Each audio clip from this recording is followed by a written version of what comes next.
All right, WhatsApp everybody, welcome to my channel. তো চলে এসেছি আবার একটা নতুন ভিডিওর সাথে। তোমরা থাম্বনেল দেখে হয়তো বুঝে গেছো আজকের ভিডিওটা কী হতে চলেছে না হতে চলেছে। তো আমার বাইক কেনা মোটামুটি প্রায় 1 মাসের কাছে হতে চললো। তো আজকে আছে আমার বাইকের ফার্স্ট সার্ভিসিং। তো এই ভিডিওটা বানানোর একটাই পারপাস যে ভিডিও বানালে বাইরে আওয়াজ হয়। তো এই ভিডিওটা বানানোর একটা পারপাস যে তোমরা ডিউক 390 অ্যাডভেঞ্চার নতুন মডেলটা কেনার পর ফার্স্ট সার্ভিসিংয়ে তোমাদের কি কি চেঞ্জ হচ্ছে না হচ্ছে, কত টাকা কি লাগছে, সেটাই হচ্ছে মেন পারপাসে ভিডিওটা বানানো। তো এখন বাজে হচ্ছে 9:45 মতো, আর আজকে হচ্ছে 23 তারিখ আগস্টের। তো এখন আমি ব্রেকফাস্ট করব, তারপর যাব শোরুমে। 9টার সময় যেতে বলেছিল, বাট আমি ঘুম থেকে উঠতে পারিনি। এখন প্রায় 9:45 মতো বাজে, 10টার মধ্যে চলে যাবো আশা করছি ব্রেকফাস্ট করে। তো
এটা তো চেঞ্জ হবে না?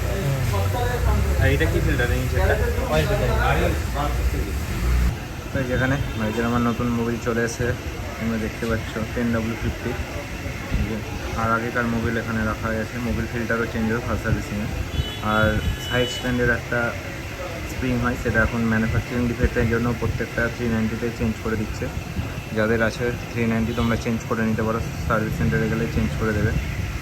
আর এরকম নতুন বাইকের একদম সামনে থেকে সার্ভিসিং দেখার মজাই আলাদা ভাই, আলাদাই ফিল হয় যখন নতুন বাইক নেওয়ার পরে ফার্স্ট সার্ভিসিং হয়, মোবিল চেঞ্জ, যাই হোক যে সমস্ত কাজগুলো হয় সেগুলো নিজের চোখে দেখে করানোর বসে আলাদা একটা ফিল হয় ভাই।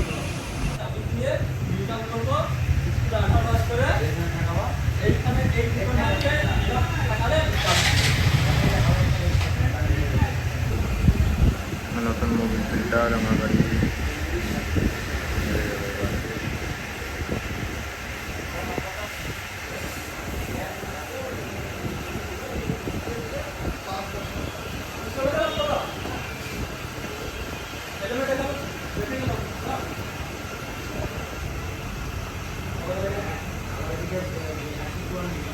বাইকের মেন জিনিস যাচ্ছে ইঞ্জিন অয়েল।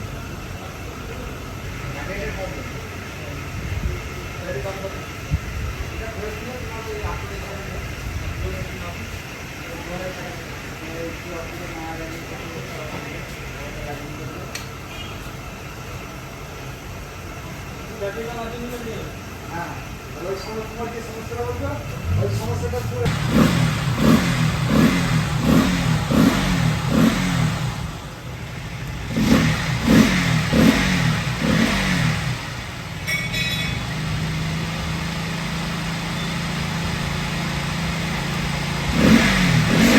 এখন বাজে হচ্ছে 2:16 মতো, জাস্ট বাড়ি আসলাম, খুব খিদে পেয়েছিলো, জাস্ট খাওয়া দাওয়া করলাম, মানে লাঞ্চ করলাম।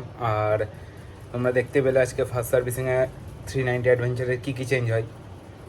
একটা হচ্ছে তোমার মোবিল ফিল্টার, তার সাথে অয়েল ফিল্টার যেটা আছে সেটা ক্লিন হয়। আর হচ্ছে ফুয়েল, মানে মাইলেজ বাড়ানোর জন্য একটা লিকুইড হয়, সেটা দেখতে পেলে তোমরা, নামটা ঠিক আমার মনে পড়ছে না। তো আমার টোটাল আজকের বিল হয়েছিল 1984 টাকা মতো, মানে তোমরা 2000 টাকা ধরে চলতে পারো। আর যারা অ্যাডভেঞ্চার 390 ওন করো নতুনটা, সেটা তোমার এসও হতে পারে, এক্স হতে পারে, এক্স প্লাসও হতে পারে। তো এখন ম্যানুফ্যাকচারিং ডিফেক্ট একটা আসছে যে সাইড স্ট্যান্ডে যে ইয়েটা স্প্রিংটা আছে, সেই স্প্রিংটা প্রবলেম করছে। তোমরা যে কোনো সার্ভিস সেন্টারে নিয়ে গেলে ওরা কোনো টাকা নিচ্ছে না, সেটাকে রিফ্রেশ করে দিচ্ছে, নতুন স্প্রিংটা লাগিয়ে দিচ্ছে। যে কোনো সার্ভিস সেন্টারে গেলেই তোমরা পেয়ে যাবে অ্যাভেলেবেল। আর প্রত্যেকটা অ্যাডভেঞ্চারে এখন এই প্রবলেমটা দেখা দিচ্ছে, তো আমাকেও চেঞ্জ করে দিল, কোনো অসুবিধা হয়নি। তো আজকের ভিডিওটা এইটুকুই, আশা করি তোমাদের অনেকটা হেল্প হলো, যারা নতুন কিনতে চাইছো তারা ইনফরমেশান পেলে। তো দেখা হচ্ছে পরের ভিডিওতে, স্টে টিউনড।